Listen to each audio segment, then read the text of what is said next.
और अब मेहमानों का रुख कर लेते हैं। संजीव जी, ये फेसबुक पे एक दर्शक हैं, दीपक राज इनका नाम है, सवाल इनका वाजिब है, मैं यहीं से शुरुआत कर लेती हूं। कह रहे हैं कि एजेंट होते हैं इन बस वालों के, तंत्र आप देखिए कितना मजबूत इन्होंने कर रखा है। जगह जगह ऑटो रिक्शा वाले उनसे 40 से 50 रुपए लेकर लोगों को उनके पास ही छोड़ते हैं। क्या कहेंगे सर, कहां है सिस्टम? देखिए, आपने बिल्कुल ठीक कहा और मुझे लगता है कि ये तीसरा स्टिंग है जो आपने किया है। पहले आपने एम्बुलेंस को लेकर के किया था और तब भी मैंने कहा था कि दिल्ली सरकार ने इसकी व्यवस्था की है कि एम्बुलेंस एक रेट फिक्स किया, साथ में दिल्ली सरकार अपनी एम्बुलेंस सुविधा दे रही है ताकि कोई दिक्कत ना हो। दूसरा आपने स्टिंग किया था ऑक्सीजन सिलेंडर को लेकर के। तब भी हमने कहा था कि दिल्ली सरकार already helpline centre, oxygen centre जगह जगह बनाएगी, तो दिल्ली की जनता उसका फायदा ले, ना कि किसी इस तरह के लोगों, ब्लैक मार्केटिंग करने वाले लोगों के पास जाए। आज जो खुलासा आप कर रहे हैं वास्तव में ये सनसनीखेज है कि सारी पुलिस की चौकसी में अगर इस तरह का घटना हो रहा है तो मुझे लगता है कि ये शर्मनाक है।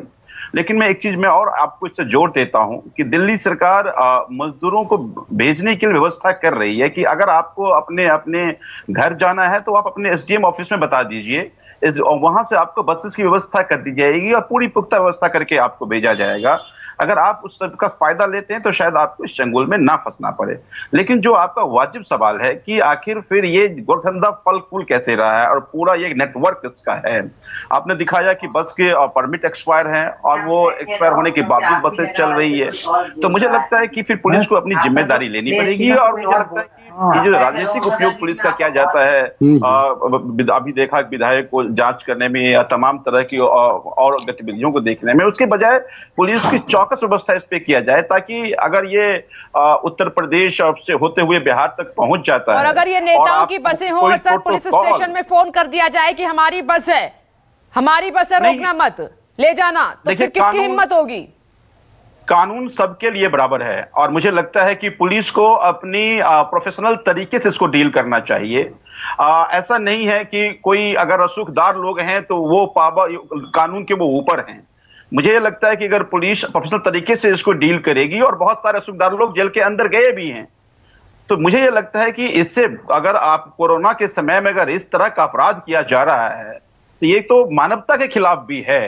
कानून के खिलाफ तो आप कर ही रहे हैं, लेकिन आपदा के समय में आप कर रहे हैं। आपके सामने तो है सब कुछ सर। सहमत हूं, मैं बिल्कुल सहमत। तभी मैंने कहा कि इससे बड़ा क्या बचता है सर? तरीके से पुलिस उसको देखना चाहिए ताकि तंत्र के होने, सरकार के होने के बावजूद भी, तंत्र, पुलिस सिस्टम सब कुछ होने के बावजूद भी इन पर नकेल नहीं कसी जा रही है। घनश्याम तिवारी जी, क्यों, क्या वजह नजर आ रही है आपको?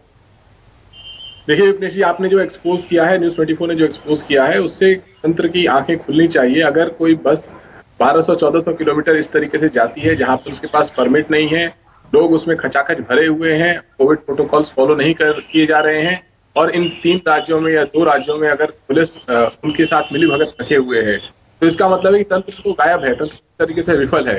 जहां तक मजदूरों की बात है, अगर किसी भी राज्य में और किसी भी देश में आपदा आती है तो उस आपदा में सरकार ने कैसा काम किया उसका नजरिया बिल्कुल स्पष्ट है। उस आपदा में जो सबसे कमजोर वर्ग है उसको क्या लाभ मिले, क्या सुरक्षा मिली, क्या सहायता मिली, उससे इस चीज का मुआयना होना चाहिए कि सरकार ने कैसा काम किया। अगर मजदूरों को अपना सब कुछ बेच बाज करके 4-5 हजार रुपए दे करके अपने घर पहुंचने में लगता है, जहां पर उनके पास जीविका का भी कोई साधन नहीं है, और सरकारें ठीक से हेल्पलाइन नहीं चला पा रही हैं, पुलिस अपना काम नहीं कर रही है, और भेजने वाले लोग या बस ऑपरेटर के साथ वसूली कर रहे हैं, तो ये इसका मतलब पूरा तंत्र विफल है। और ऐसे समय में अगर कोई मंत्री कहता है कि हमने चीजों को दुरुस्त कर दिया है और हर किसी को उपयुक्त सहायता मिल रही है, तो इसका मतलब वो लोग गफलत में। मुझे लगता है कि आपके के बाद तीनों राज्यों की सरकारें जगेंगी और इस तरह के सभी घटनाओं का पे संज्ञान लेंगी और तुरंत कार्रवाई करेंगी। उस कार्रवाई का एक होना चाहिए कि जो गरीब मजदूर है, जो हजार किलोमीटर जा रहा है अपने परिवार के पास, उसकी सहायता होने की साथ इस तरीके से वसूली नहीं होनी चाहिए। घनश्याम जी, न्यूज़ 24 उम्मीद तो यही कर रहा है, इतने दिन की ये मेहनत है हमारी साकार हो, कम से कम तमाम जहां पर ये बसें चलती हैं वहां पर छापा मारा जाए, उनको इन्वेस्टिगेट किया जाए। यकीन मानिए कि चौंकाने वाले खुलासे होंगे, चौंकाने वाले खुलासे होंगे। वेद सर, एक बार फिर से आ रही हूं सर, एक बैरिगेटिंग पे 4 ऑफिसर हैं, 4 पुलिस वाले हैं, 3 ईमानदार हैं और 1 मिला हुआ है, तो सर 3 की भी जो मेहनत है, जो ईमानदारी है, वो पानी में मिल जाती है सर, पानी में अगर पुलिस अपने पर आ जाए ना सर, तो ये कभी नहीं हो सकता कुछ भी। पुलिस से बिल्कुल बड़ा बिल्कुल जी, मजबूत आपने कोई नहीं। देखा भी होगा, बस कोरोना जो लहर आई थी, दूसरी जो कोरोना लहर चल रही है, जिस तरह से दिल्ली पुलिस ने अपनी जान पे बाजी, 30 जवान हमारे दिल्ली के अब तक कोरोना की चपेट में आ चुकी है, डेथ हो चुकी है। हम उनको श्रद्धांजलि अर्पित करते हैं सर, सल्यूट करते हैं। बिल्कुल। हाँ, लेकिन मैं उनका संजीव क्या जी की करें एक बात बताना जो चाह सिस्टम को खोखला मैं कर रहे संजीव हैं, जी को एक वर्दी बताना को चाहता हूं, जो शर्मसार कर बसें रहे हैं, हैं, तार तार कर रहे हैं, इंसानियत को मार रहे हैं। इनका क्या बिल्कुल करें? मैं आपकी बात से एग्री करता हूँ, बिल्कुल एग्री करता हूँ। संजीव जी को बताना चाहता हूँ, जो बसें हैं उनका परमिट कैंसिल दिल्ली पुलिस के अंडर नहीं आता, ट्रांसपोर्ट डिपार्टमेंट के अंदर आता है। पर मैं उस बहस में नहीं जाना चाहता कि क्या, पर यह बात माननी पड़ेगी कि इंफ्रास्ट्रक्चर की दिल्ली के अंदर बहुत भारी कमी है। जैसे बताया, एसडीएम के पास जाए, ये जो 1800 रुपए या 6000 रुपए देकर जो सवारी जा रही है, ना वो इनके पास इंटरनेट कनेक्शन है, ना वो एसडीएम ऑफिस में आज की डेट में अप्रोच कर सकते हैं। जाएं तो जाएं कहां? तो ये मानना पड़ेगा संजीव जी को भी और तमाम सरकारों को कि इंफ्रास्ट्रक्चर की बहुत भारी कमी है, सहूलियत की कमी है। यदि इन तमाम मजदूरों को, जो लोअर क्लास है, उनको यहाँ से पलायन करना पड़ रहा है, उनके लिए कोई ठोस व्यवस्था ना पहले लहर के दौरान थी, ना आज के लहर के संजीव दौरान जी उंगली उठा रहे हैं, शायद कुछ कहना चाह रहे हैं, जो पॉइंट आपने रेस किया है उसी का जवाब देना चाह रहे हैं। बोलिए संजीव जी, उसके बाद मैं सुरेंद्र जी के पास जाऊंगी। देखिए, मैं वेदभूषण जी को बता दूं, मैंने कभी नहीं कहा कि ये ट्रांसपोर्ट, ये जो परमिट कैंसिल हो गया, ये पुलिस के अंदर आती है। अगर ये उत्तर प्रदेश का गाड़ी है तो उत्तर प्रदेश गवर्नमेंट की जिम्मेदारी है कि ऐसे गाड़ियों को सीज करे। दूसरी बात, आपने कहा कि जो व्यक्ति आज उसके पास एसडीएम ऑफिस कैसे जाएगा, उसको इसकी जानकारी नहीं है। मैं बता दूं कि हम लोग अलग अलग विधानसभा, मैं अपने विधानसभा जहां से मैं विधायक हूं, वहां पे हमने विधायक ऑफिस में भी और कई जगह हमने ये सेंटर बनाए हैं। अपने कार्यकर्ता लोगों से पूछ रहे हैं कि मजदूर जाना चाहते हैं कि नहीं जाना चाहते हैं। जो नहीं जाना चाहते हैं उनके लिए राशन की व्यवस्था भी दिल्ली सरकार भी कर रही है, हम लोग अपने तरीके से भी कर रहे हैं, साथ साथ तमाम जो सुविधाएं उसे देने की कोशिश कर रहे हैं। तो मैं कतई नहीं कह रहा कि लोग पहुंच नहीं सकते हैं। कोशिश हमारी यही है कि अगर जो व्यक्ति जाना चाहते हैं वो समुचित तरीके से यहाँ से हम सरकारी सुविधा के साथ भेज जाएं, और अगर जो रहना चाहते हैं तो उनको खाने पीने की दिक्कत ना हो, वो दोनों व्यवस्था दिल्ली सरकार कर रही है। सुरेंद्र राजपूत जी बोलिए सर। मेरे 2-3 बातें, हम लोग टीवी पर बैठ करके, उसमें हम भी हैं, हम आपको बताएं, टीवी पर बैठ के बहुत अच्छी अच्छी बातें करते हैं और कहते हैं किसकी जिम्मेवारी, उसकी जिम्मेवारी। आप हमें ये बता दीजिए कि मजदूर अगर घर नहीं जा पा रहा है तो ये तो सच्चाई है कि मजदूर की जिम्मेवारी हो गई, क्योंकि इंटरनेट कनेक्शन उनके पास है नहीं। दिल्ली की पुलिस को श्रीनिवास से पूछताछ करने की फुर्सत नहीं है।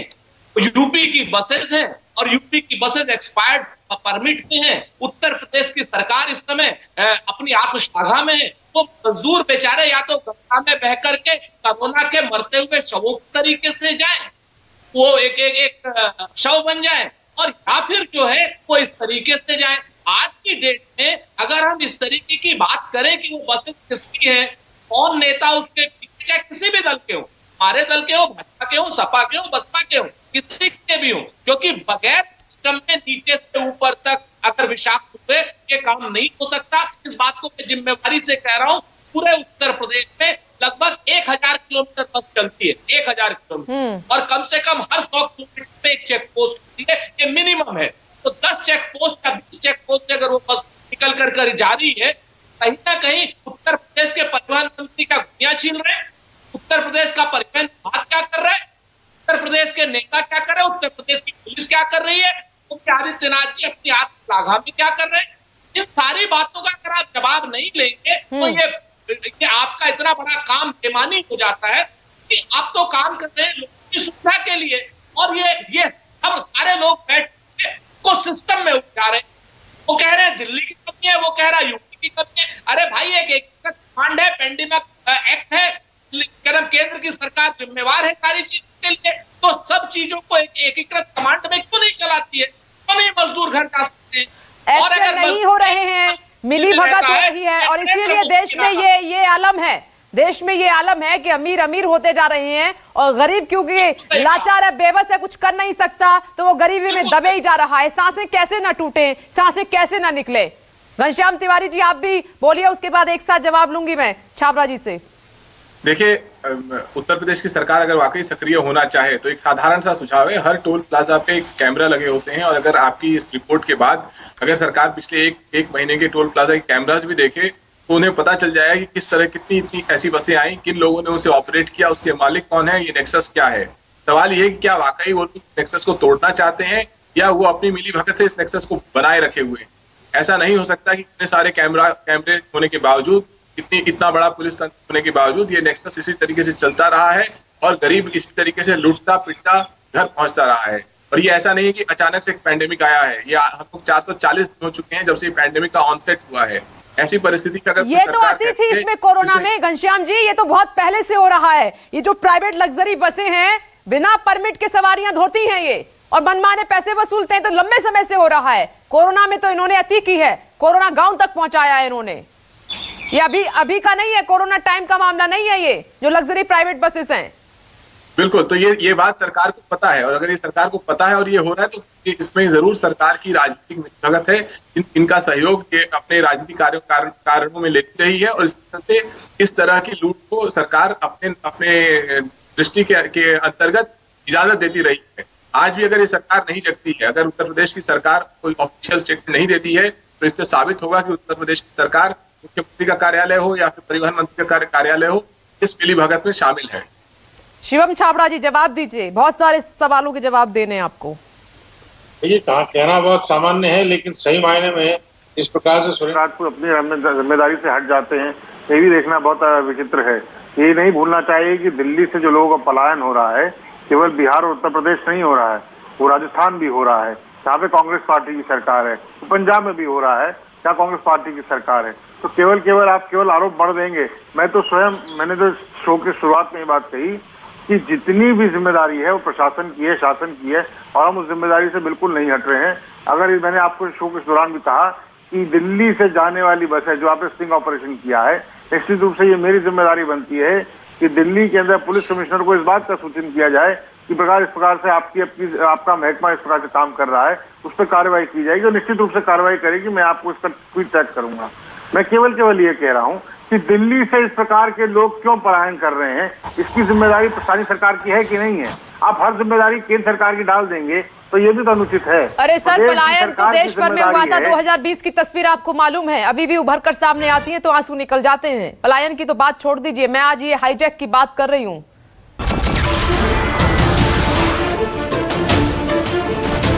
नमस्कार, मैं हूं मानक गुप्ता।